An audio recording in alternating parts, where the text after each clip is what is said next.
With the release of the South African Netflix show The Polygamist, which was based heavily on the book The Polygamist by Sue Nyathi, watchers of the show have been left bewildered, sickened, and generally worried by the wicked actions of Jonasi Gomora. For context, Jonasi, as revealed by the show name, partakes in polygamy, with 3 wives all married to him at different times in their lives, with lies, secrets, and manipulation adding to the fire. Jonasi, over the course of 22 episodes, showed characteristics and mannerisms very similar to psychopaths who have been studied in the past. So today, I want to break down the dark psychology of Jonasi, what led him to becoming the kind of man who was capable of sleeping with his own daughter's best friend, assaulting his wives, and how his actions actually tie back to psychological studies as well as real-world examples of how his characteristics could be present in people you know or have known. But before that, kindly note that the video isn't to be taken fully seriously, as the character in question is fictional. But the conditions I will mention are very real. Additionally, I am by no means a licensed psychologist or in that field of study. These are all things I found online and did extensive studies on. If I got anything wrong, feel free to correct me in the comments and I will be sure to respond to them all. Before we get to the drama and the 3 wives, we first have to see how Jonasi's upbringing played a role in him becoming the man he became. His childhood is a bit of an oddball because all we're shown in the show is that his brothers are hardly around and his father is a drunk. However, we get to see that Jonasi is bullied, and it seems that nobody ever really comes to his aid except Essie. During childhood, a child going through something similar to this is likely to develop something along the lines of secondary psychopathy. I know, it's a reach, but hear me out. It's a form of psychopathy where antisocial, reckless, and callous behaviors are primarily driven by environmental trauma, severe neglect, or chronic stress. I think this ties beautifully with Jonasi, as we saw him experience said environmental trauma as a child, getting bullied and beaten, whilst also being neglected by his family and having nobody to necessarily look up to.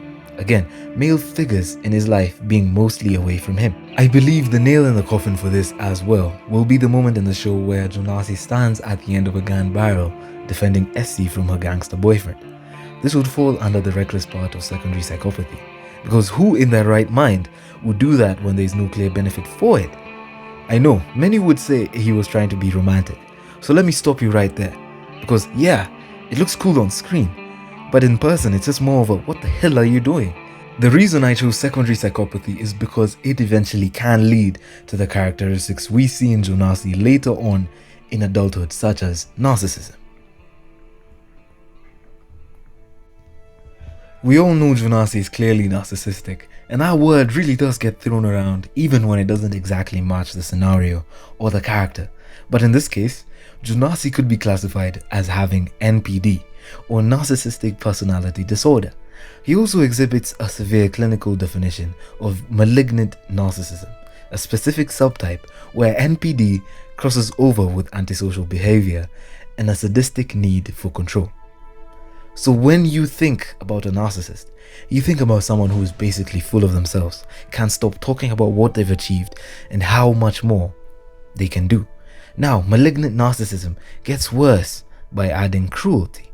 Guess who we saw get cruel not only physically, but emotionally? That's right, it was Jonasi. This type of narcissist actually tends to be very impressive with their confidence and charm. But little do you know that they're hiding a cruel side, much like Jonasi, who was both confident and charming to all 3 of his wives. Another characteristic of malignant narcissism would be the lack of empathy. Jonasi literally didn't care as long as he wasn't inconvenienced. If his life could go on without you disturbing him, then why should he even look your way? There are so many instances of that happening in the show that I honestly can't even list them all. Additionally, in this characteristic, a lot of victim blaming takes place. There was absolutely no shortage of victim blaming from Jonasi. An example of this would be, the kids aren't coming for dinner. He would respond by saying, because you're a bad mother. Just an example of what Jonasi would say if that did take place. Antisocial Personality Disorder, ASPD for short. The last disorder I'll cover will be this. However, I'd say that quite a few of the traits here don't fully resonate with Jonasi, but it's still interesting to see what and how much it does. The interesting thing about ASPD is that it is marked by a persistent pattern of disregarding the rights of others. Sounds similar to Jonasi's case, doesn't it?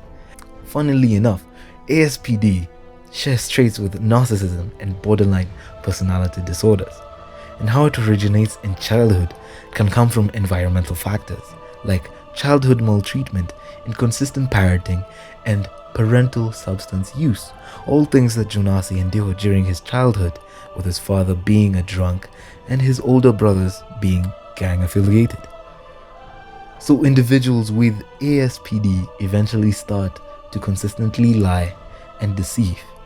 They are also known to be manipulative and use tactics such as gaslighting, triangulation, or emotional manipulation to control others. All things that Jonasi did constantly in the show. Those are known to be aggressive, irritable, and have a chronic irresponsibility in major life areas. For Jonasi, his irresponsibility mainly lied in parental duties and family commitments. Since his father and brothers weren't around as much, he didn't ever get the necessary knowledge he needed on how to raise a family in a wholesome way. He left the raising of children up to their mothers. And the funny thing is, people have actually found ways of defending Jonasi and his actions based on his trauma, which is a whole topic on its own, but I will not be covering that today. That is your own thinking. You can do the thinking over there. So with that bombshell, it's clear to see that Jonasi was a flawed individual. So much of his life is honestly a tragic mess, and the saddest part is that his story isn't entirely fiction.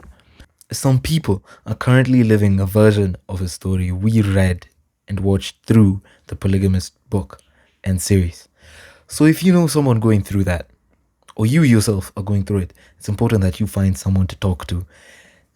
If you haven't subscribed, the subscribe button is right down there if you're down for more content like this, the more breakdowns, the more stuff along these lines, where we just break down stuff just for the fun of it, because it's more exciting to do this.